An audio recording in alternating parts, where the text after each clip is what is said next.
Welcome to the Quality Meat Scotland podcast. Industry updates and best practice to promote, support, develop and protect the Scottish red meat sector. Hello and thanks very much for choosing to listen to this. I'm Mark Stephen. Now, the whole point of this series of international QMS podcasts is to take a look at different ideas and examples from around the world, to look at how other people do what we do. For example, when I think of Aberdeen Angus cattle, I tend to visualise them here, where I am, in the northeast of Scotland, with Benihee or Tapa North in the background. That's where the breed originated, and in my head, that's where they belong. Other people, however, have got different ideas. Tom Gubbins farms in Mortlake, Victoria, Australia. He's director of Te Mania Angus, and they're in the business of the genetic improvement of cattle. They currently have about 1,800 Angus females in the herd, with bull sales held annually, and they lease bulls too. Tom joins me now. Thanks very much for doing this, Tom. Much obliged to you. Thanks, Mark, for having me along. Oh, no bother at all. Hey, clear something up for me. I mean, you are based in Australia, but Te Mania to me sounds like a Maori name. Yeah, so my mum's a Kiwi, and Te Mania is a family business from New Zealand. It's founded in, the cattle were registered in 1928 by my grandfather. Prior to that, they were imported by a neighbour, and then the family purchased them many years before that. So they've been in the family for 4 generations now, and we've been tinkering away at improving them all that time. Tell me about the place you've got. I mean, do you even describe it as a farm? Probably. We're on that fringe a bit. We can call ourselves a property or a farm. 2,700 hectares. We have 600 mils of rain and very reliable. It's not like how you would imagine the sort of stereotypic Australia. We always get a good rain in May, and we sort of run a pretty damn good spring, which if it peters out in late or early, sort of during October, we have to set ourselves up for a fairly difficult summer because it's a long haul between there and May, and it's hot and dry. And so we know that it's going to rain in May, whereas a lot of Australia, typically, you don't know when it's going to rain. You've got a less predictable chance of your rainy season occurring. So we're a bit different to that. How do you actually manage your land then? You know, I mean, how do you feed the land? How do you keep it in good condition? So we've got a pretty strict grazing system where we have broken the farm up into small paddocks of 18 hectares. There's 210 paddocks, roughly. There's a few bigger ones, but generally about that. So we turn the animals through those paddocks pretty well, managing the amount of grazing pressure and rest to make sure that we get the best sort of out of the environment that we can, but also look after the environment for the future by making sure that soil bacteria and fungi are helped and the plant is as healthy and as strong as it can be. How do you split up your beasts? I mean, how do you run them? Going into calving, we carved down, this year we've got 650 heifers due to calve and about 1,400 cows on this property here. So we go into that period. The heifers are due to calve fortnight before the cows, so they generally start. And then once they finish round 1, so this year we've got 390 heifers due to calve in 2 days because we run a fixed time AI program. And then after they finish first run cows start. I'm actually not sure of the numbers, but it'll be about 60% of that 1,400 will be due to calve over a 4-day period.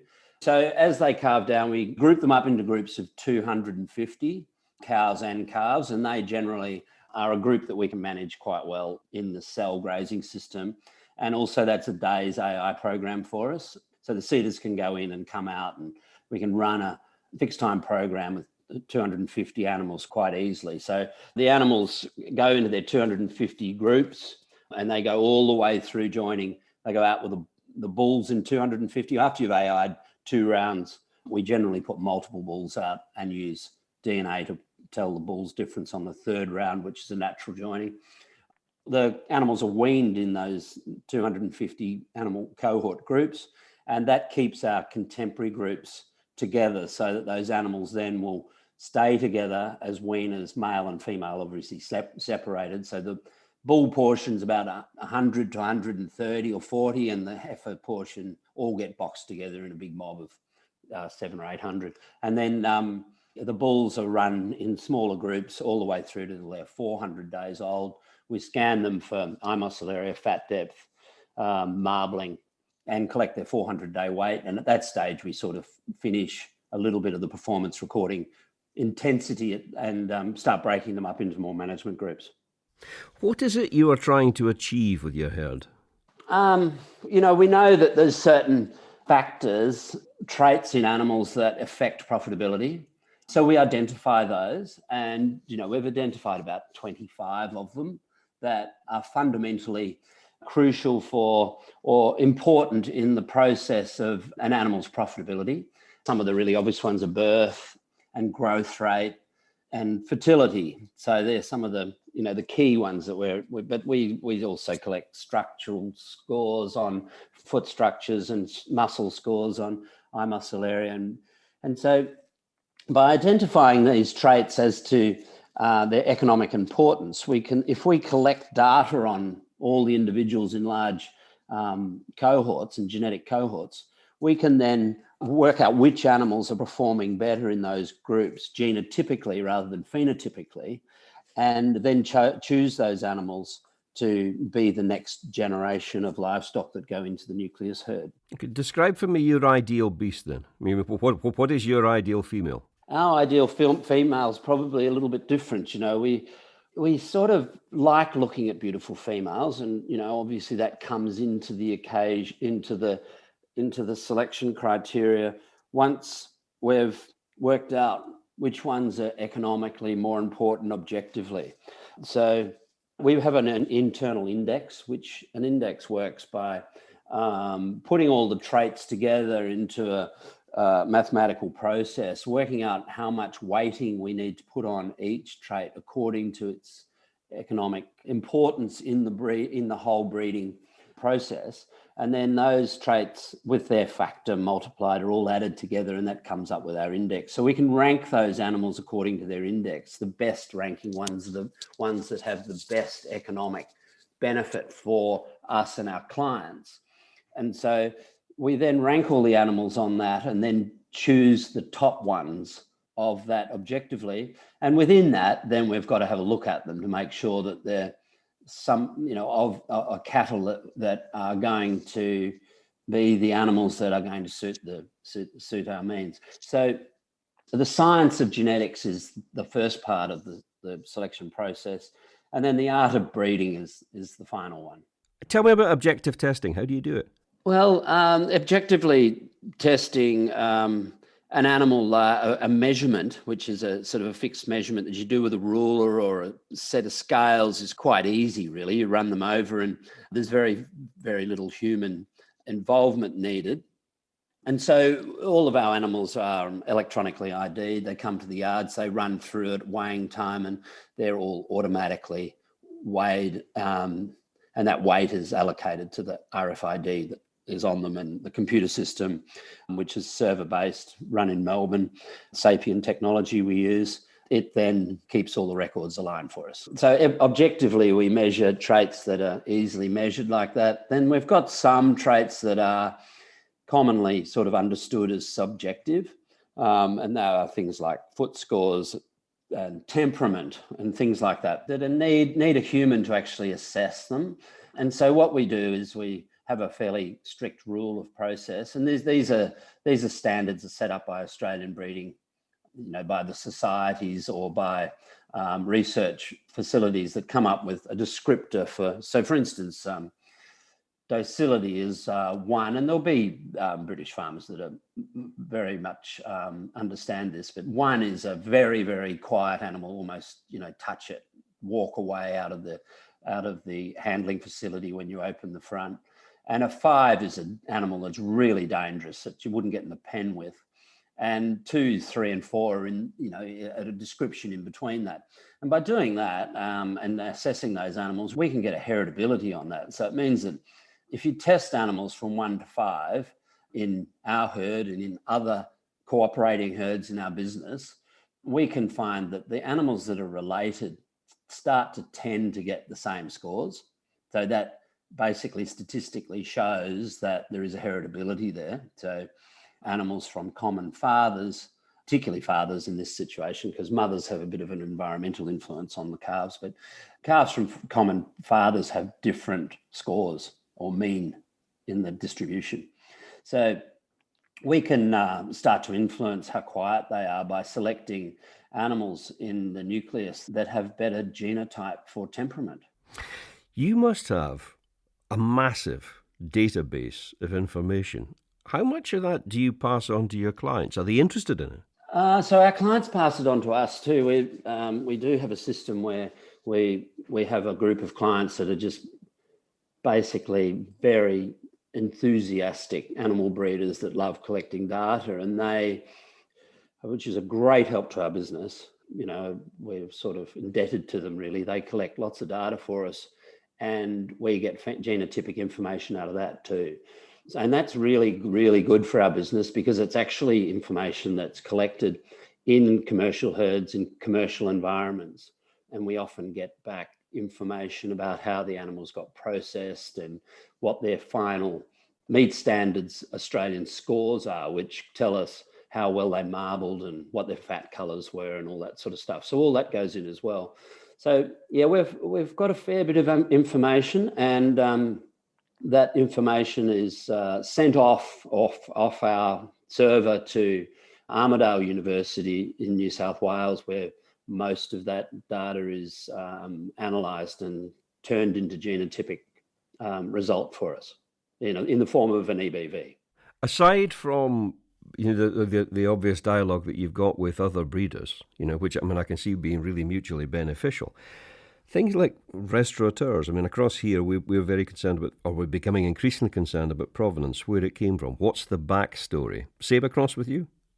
That's happening now, my word. And, we're finding that, particular with climate change and greenhouse gas emissions, that, we're having to now look at ways that we can collect genotypic data on greenhouse gas emissions. So there are traits that we can collect, like net feed intake, that's highly correlated to the amount of methane yield in livestock. And so those sort of things that we need to address genetically to give us better social license. And animal welfare is similar. And so we need to be on the front foot on that. We're sort of finding in Australia that the corporate farming, beef farming businesses, which are funded by European or American shareholders, those shareholders are now demanding that the companies that they invest in have, really, really good social license and care for the environment. So these are things that are very important and becoming more and more important in our decisions. See, that's interesting. A previous broadcast we did with a lady called Diana Rogers, who wrote a book called Sacred Cow, and basically she's making the argument for eating red meat, and she puts great emphasis on grass-fed animals. That's fine if you're in a country where grass grows readily. Not so easy if you're in an area where it doesn't. Yeah, well, there's interesting stuff about, I think we're going to have to watch this space on animals and their effect on the environment. There's no doubt about it that at first glance, when you look at the amount of greenhouse gas that comes out of the mouth of an animal and compare it to our global problem, then it looks bad. But, there's many things that probably aren't taken into consideration in that whole debate, and that is that, the carbon cycle of a cow is around 12 years, whereas the carbon cycle of carbon from the exhaust of a car is a 300 million year old carbon cycle, which is polluting the atmosphere with carbon that is going to stay there forever. So the Sacred Cow's been a fantastic document, but I think to just feel that grass is good and feeding animals concentrates bad is not necessarily the end of the story. Ruminants are fundamentally fantastic at converting food that is otherwise not fit for human consumption into something that humans can eat quite safely. So I think we're going to learn a lot more about the involvement of ruminants in the feeding of humans in the next 50 years. If you are looking to improve your herd, if you were offering general advice to anybody around the world, what do you need to focus on?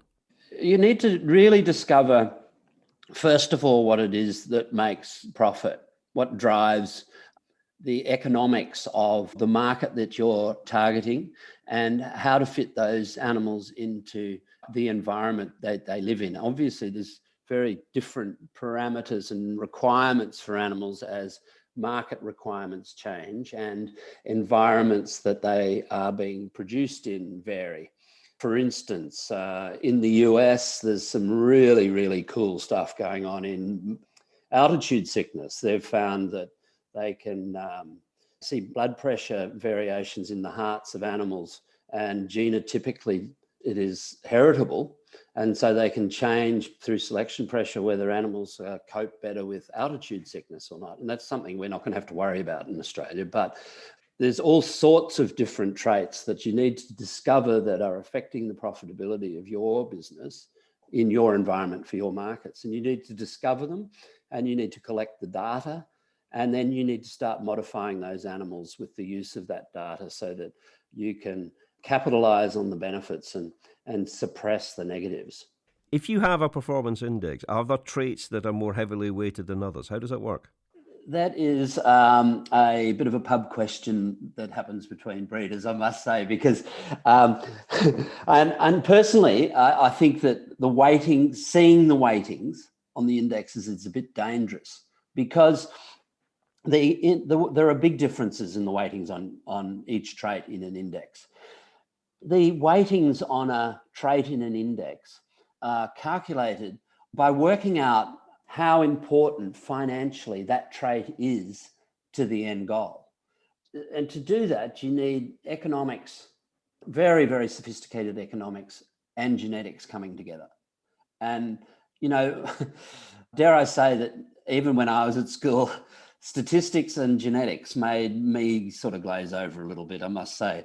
You know, they're not topics for the faint-hearted, really. So when those two things come together, basically you're saying, right, well, if marbling goes up, the animal's value goes up so considerably that it's more important than everything else. And so that's how it's balanced. Now, farmers or breeders get hold of the actual percentages of weighting that goes on each trait, and they look at it and they go, I don't agree with that. And I go, well, sorry, I can't not agree with it. I look at it and find it interesting, but I can't really say that my mind, my ability subjectively to look at those weightings and say they're right or they're wrong, I haven't got the ability to be able to do that. I think that's a fascinating concept, that you can have too much information, too much insight. If you're looking at all the component parts and you have a predilection towards one more than the other, that in itself might actually confuse the issue. Whereas if you've just got that one score, that is it. Yeah, that's right. We still go and look back at the other EBVs though a bit. You know, when you're selecting a particular sire, for instance, on a nucleus of 1,000 animals or so, the index is pretty damn good at getting the good ones at the top and the bad ones at the bottom. But even within that top group, there'll be some animals in there that have some pretty strange EBVs. And you look at it and you go, and you're completely entitled to say, I'm not going to use that one because it just doesn't make sense to me. And that's okay. That's different to going and saying, I'm going to tweak the actual weightings on each trait so that I get a different group of a different ranking on the entire group of animals, because that will send you down a rabbit hole. You'll be doing things to the index that will re-rank the animals, which won't be good for your value proposition. That way madness lies. I sort of almost think, you know, you go into the mobile phone shop to buy your mobile phone. You don't pull them all apart and see how they work before you choose one, do you? No, not more than once. Are there particular EBVs that are valuable to you? In growing animals for our target market, which is probably what you really want to know, and I've left it out, is that we do focus on breeding animals that are a long-fed, high marbling, high-quality restaurant trade beef. There's no more valuable beef product in the world. And so why not target that? And so these animals are grown out to 400 kilogram carcasses, and they marble really, really well. And they go to the best restaurants in Asia. These animals are also purchased by backgrounders and lot feeders that then own those animals for a long time, from the time they purchase them from the farm to the time they get their money back by putting them in a branded box. And the compliance rate of those animals going into the branded box comes back to us, getting the genetics right. And so it is a really important pipeline that we can influence, and those processors know we can. So they come to us to ask us to make that pipeline work better for our clients, so that those processors can buy our clients' livestock. We're getting not quite consumer, well, we are getting consumer pull through the processor. How do you actually go about taking the full herd with you? I mean, not just the top 10%. That's a good question. I suppose really, ultimately, there's only one, isn't there? There is only one animal that we really want to keep. If we've got, well, I round it to 1,000, but we've got more animals than that. We're nearly getting to 2,000. But the top 10% is what we look at. If I go into the top 10% objectively and choose the one I like, I'm going to get both. I'm going to get animals that we like looking at, and we're going to get animals that make more money. But that top 10% changes a little bit. We've got to make sure that our inbreeding coefficient is low, so that our clients can continually buy a genetics office almost randomly, and they won't get an inbreeding problem. And so we need a lot of selection criteria behind us. Also, Australia has very varying environments, and it has different markets as well. So high marbling grass finished product are much lighter carcasses. So we do have animals that are smaller cow size that will fit that market really well. And so there's a few variations.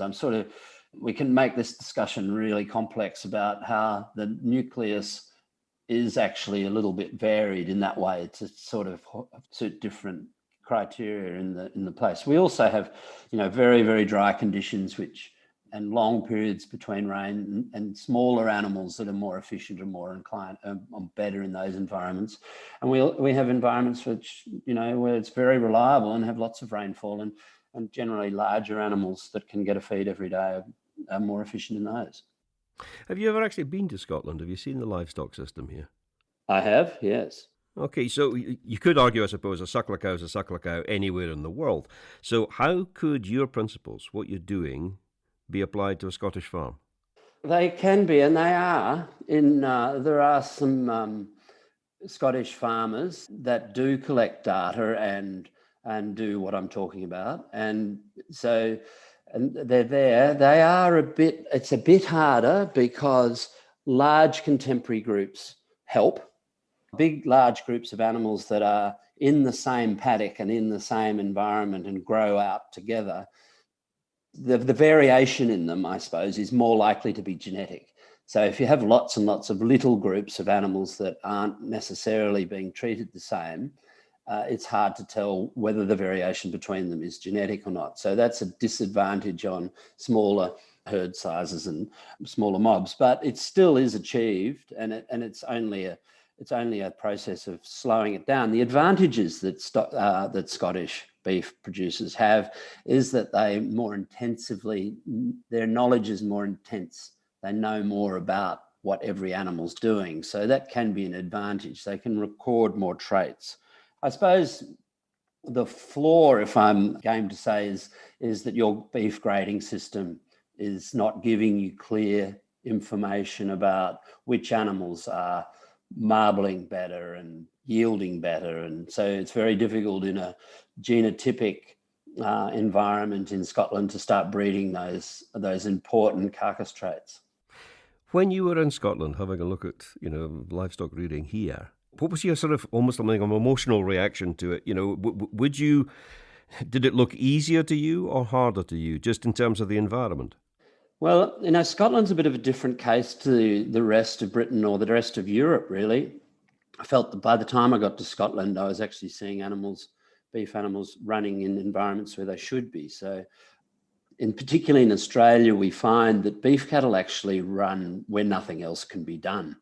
You don't run beef cattle in prime market gardening areas close to cities. You don't run beef cattle where cereal crops can be grown anymore, really. You don't run beef cattle where lambs can be produced or you can milk dairy cows, because basically their best economic place or environment is running where nothing else can, where the land value is the lowest because nothing else competes with them. And there they can convert low quality feed with their rumen into protein that is good for human diets.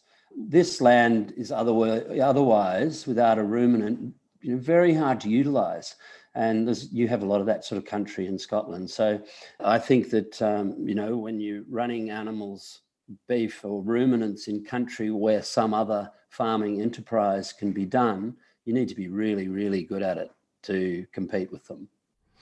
Does your approach to genetics actually mean that you have to adopt different management practices?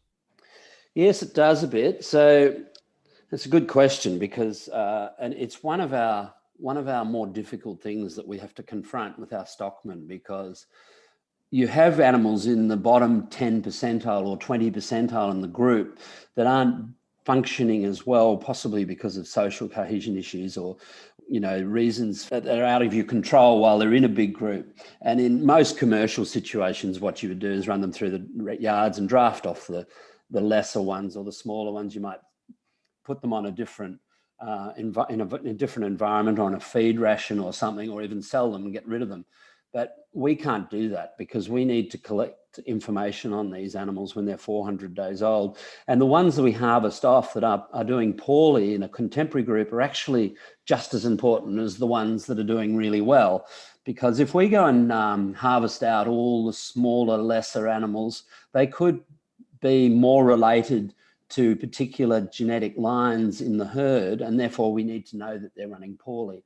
So we need to always maintain those contemporary groups all the way through until we collect the data on them, and this makes things quite difficult. Also, having between 800-900 bulls running around is quite a headache. I can imagine. Geez, I'm trying to get my head around what it is you're trying to achieve. Essentially, there is no end to this, is there? I mean, it's not as if you're suddenly going to find one of these days a perfect golden animal and that's it, the job's done. No, that's correct. We're finding, though, that some of the traits are starting to come into a threshold of any more is a little less and a little less is a little more. You know what I mean? It's sort of like, for instance, milk EBV. I don't know if we want to keep on going and going and going more and more, because you grow so much milk in the cow that what do you do with it? And so the milk EBV is sort of starting to be one of those ones where you're saying, right, well, I want it in a band rather than more and more. To some extent, most of the other traits, though, are still up or down is best. We just need to make sure that we build the system so that any negatively correlating trait is included in the calculation. And the obvious one that we're all aware of is growth and birth weight, which was always sort of, there's really quite a high correlation between growth and birth, which means that if you don't put any pressure on birth weight of the calf and you just grow the animals bigger through selection, the animals' birth weights will get bigger too. But if you actually start measuring the birth weight and measuring the growth rate, you can hold the birth weight down by selecting individuals that have low birth weight and high growth rate, and only selecting those. So you can actually manipulate that correlation and find the animals which are exceptions to it. And that actually works across the entire field of EBVs. So all of the ones that we collect, they have negative and positive correlations all over the place, with virtually it's not quite right, but nearly the exception of marbling, which seems to have very little negative correlations. Growth rate has negative correlation to birth weight, mature size, maturity pattern. As they grow fast, they tend to mature later. So they're all costly things that we need to record and make sure that they don't get out of hand.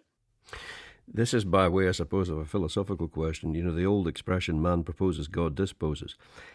Whenever we try and alter, the natural environment, there's always the law of unintended consequences. Does that worry you? Absolutely. I mean, that's why we still look at them. And that's why they go out we get data from commercial herds. So those commercial herds are our greatest critics. If we're sending them genetics which are changing their animals and they don't like it, or there's negative consequences which we haven't seen or haven't envisaged, then we find out quickly. You're dead right. We're not God, but there are ways that we can use artificial breeding to change animals to fit the environments and the markets that we want them to. Tom, it's been fascinating speaking to you. Thank you very much for your time today. Thank you. No, that's been good. I learned a bit about myself doing that. Well, I've thoroughly enjoyed it. It's been very informative. Tom Gubbins there from Te Mania Angus. And if you'd like to find out more, just look up their website. It's written down TEMANIA, Te Mania Angus. I'm Mark Stephen. Until the next podcast, thanks for listening.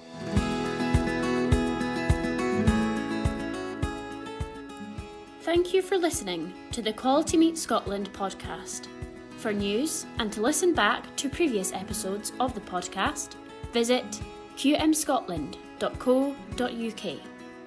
For Scotch beef, Scotch lamb and specially selected pork recipe videos and inspiration, visit www.scotchkitchen.com or follow Scotch Kitchen on Facebook, Instagram or Twitter.